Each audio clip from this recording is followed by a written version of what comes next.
VIP लोकांची पसंती VIP चहा टी अँड स्नॅक सेंटर यांचा उद्घाटन सोहळा नुकताच 2 डिसेंबर 2024 रोजी जळकोट येथे पार पडला।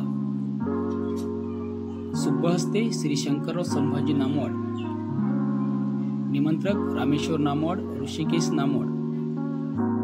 हा उद्घाटन सोहळा पोलीस स्टेशन समोर जळकोट येथे पार पडला। या उद्घाटन सोहळ्याप्रसंगी नगरसेवक महेश दादा धुळशेट्टी उपस्थित होते। तसेच नगरसेवक संग्राम नामवड, प्रमोद दाडगे, गणेश चिखले, दत्ता पवार, पंडित नामवाड व आदी सरपंच व तसेच इतर मित्रमंडळ मोठ्या संख्येने या उद्घाटन सोहळ्याला उपस्थित होते। व्हीआयपी चहा सर्वांनी घ्यावा अशी विनंती रामेश्वर नामवड व ऋषिकेश नामवड यांनी केली आहे।